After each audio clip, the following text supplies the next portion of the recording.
Un chiffre qui confirme hélas une tendance observée depuis 5 ans. 11 enfants sur 1000 naissent sans vie ou décèdent durant les 7 premiers jours. 11,2 précisément sur 1000, chiffre de 2024 rendu public hier par la direction de la recherche, des études, de l'évaluation et des statistiques, l'adresse. C'était 10,8 l'année précédente. Alors au total, cela concerne 7398 enfants. Pourquoi cette mortalité infantile et périnatale? Pourquoi cette tendance qu'on ne retrouve pas chez nos voisins européens? Bonjour Anthony Cortès. Bonjour. Vous êtes journaliste à l'Humanité et vous avez coécrit un livre qui s'intitule 4,1, le scandale des accouchements en France. C'est chez Bûcher-Castel en 2025, on en parlera.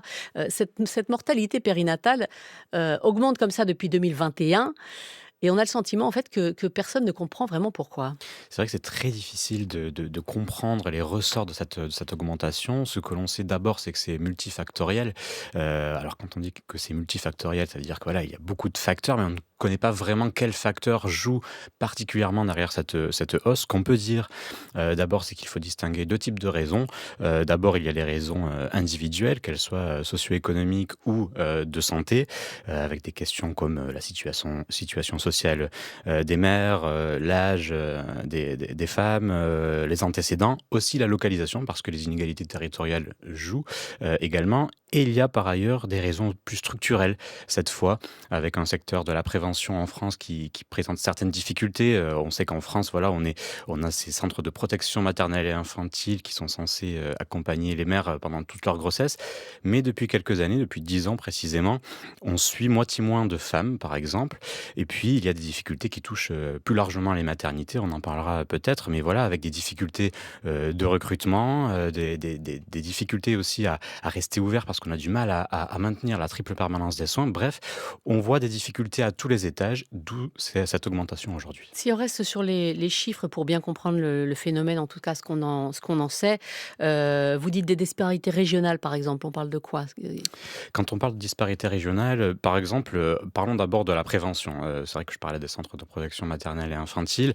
Ces centres-là, qui sont au carrefour, du sanitaire et du social, normalement, c'est voilà, c'est un joyau français à l'origine pour accompagner les femmes de toute origine, qui présentent, tout type de difficultés, qu'elles soient sociales ou médicales. Ces PMI-là sont censés leur apporter un soutien, leur apporter des réponses, leur apporter un accompagnement, mais par manque de moyens, on voit aujourd'hui qu'en France, selon où on habite, on est moins bien accompagné. Ma question était sur les régions précisément, Ouais. Ah oui. défaillantes où on constate ce manque d'accompagnement. Alors, les Est-ce difficultés. qu'il y a des zones clairement, Ouais, bah, les difficultés, d'abord, la première difficulté, c'est outre-mer. Ces territoires-là présentent de larges difficultés.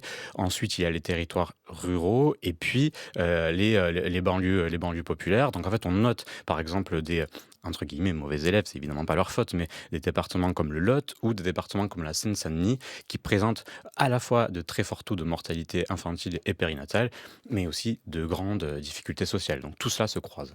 et c'est dans ces départements ou dans ces zones-là que, les centres de protection maternelle et infantile, Ouais. on en manque quoi? Voilà, bien Mmh. souvent, c'est ça. En fait, les centres de protection maternelle et infantile sont financés par les départements depuis peu. Sauf que les départements, les collectivités en général, connaissent certaines difficultés avec des injonctions aux économies. On connaît le contexte budgétaire et nos difficultés, nationales. Et donc, les budgets baissent et les possibilités Mmh. d'accompagnement des mères également, d'où, les difficultés rencontrées. Vous l'avez pas évoqué, je crois, mais l'âge maternel plus tardif qu'on constate dans nos Mmh. sociétés, alors là, pour le coup, un peu partout, mais aussi en France, joue un rôle? Ça joue également un rôle, c'est vrai. Là aussi, les chiffres montrent, Mmh. Bah, c'est vrai que d'abord, on sait qu'on présente certaines difficultés, de plus grandes difficultés quand on est, enceinte très tôt, un âge plutôt bas ou, au contraire, après, 35 ou 40 ans. Et en France, oui, on a, des grossesses, qui sont de plus en plus soit tardives, soit justement prématurées, enfin voilà, plus tôt. Mais, ce n'est pas un phénomène, franco-français. C'est un phénomène qu'on retrouve aussi, en Italie, qu'on retrouve en Estonie, en Suède, et ces pays-là se portent beaucoup mieux que nous. Donc ce n'est pas la seule question. Il y a la question de l'âge, vous l'avez dit, il y a la question des difficultés sociales. Mais il y a aussi les difficultés structurelles et ça, on en parle beaucoup moins, je trouve, malheureusement dans notre pays, comme si on avait des difficultés à assumer, les difficultés que peut rencontrer notre système de santé. Alors, la sécurité des accouchements, Mmh. et des maternités. La Cour des comptes en 2024 s'était penchée sur ce sujet, avec quels enseignements? La question est toujours d'essayer de comprendre pourquoi tout Mmh. ça reste très mystérieux. Là, dans le rapport de la Cour des comptes, il y avait Alors des c des ce qui des était enseignements? oui, il y avait des enseignements. Ce qui était pointé d'abord, c'est la responsabilité des très petites maternités, des petites maternités, ces structures-là qui présentent beaucoup de difficultés à assurer la triple permanence des soins. D'abord, la triple permanence des soins, qu'est-ce que c'est? C'est la possibilité de réunir, un anesthésiste, un gynécologue obstétricien et un pédiatre pour justement, voilà, répondre, aux exigences, donc, des accouchements au quotidien. Ces maternités-là, elles ont du mal à recruter, en fait. On sait qu'il y a une pénurie, médicale, une pénurie du côté des ressources humaines, et donc on a recours davantage à l'intérim, à l'intérim et souvent quand on parle avec le personnel médical, ce qu'il dit, c'est que ces intérimaires sont souvent des mercenaires, parce qu'ils vont essayer de faire monter les enchères, parce qu'ils savent que la ressource, est rare. Ça va créer des trous dans les finances des établissements, ça va créer donc des difficultés, mais ça va aussi déstabiliser les équipes et ça aussi, c'est présenté par le rapport de la Cour des comptes qui montre que, les incidents, donc les incidents graves sont multipliés par 2 lorsque des équipes sont composées, par, des intérimaires. Mais ce n'est pas le seul enseignement de ce rapport de la Cour des comptes. Il y a aussi, est aussi pointé les difficultés que peuvent rencontrer des plus grandes structures. Alors, les plus petites structures, elles sont souvent pointées et voilà et c'est certainement le socle du problème, mais les grandes structures sont aussi, soumises à des cadences infernales et c'est quelque chose qu'on a pu, rencontrer, au cours de notre enquête avec un personnel médical qui emploie même, certains termes comme, usine à bébé, cadence infernale, accouchement à flux tendu, et ce qui, augmente les risques d'incidents. Ces usines à bébés, comme vous dites, ou comme ils disent, c'est effectivement, l'un des gros thèmes de votre ouvrage. Alors le 4,1 qui est dans le titre, «Le scandale des accouchements en France», 4,1 c'est le nombre de décès Mmh. de bébés avant 1 an cette C'est fois? ça C'est ça pour et 1000 né vivant, ouais. pour 1000 naissances, Mmh. vivantes. Donc 4,1 au seuil des années 2000, c'était 3,5, pour 1000.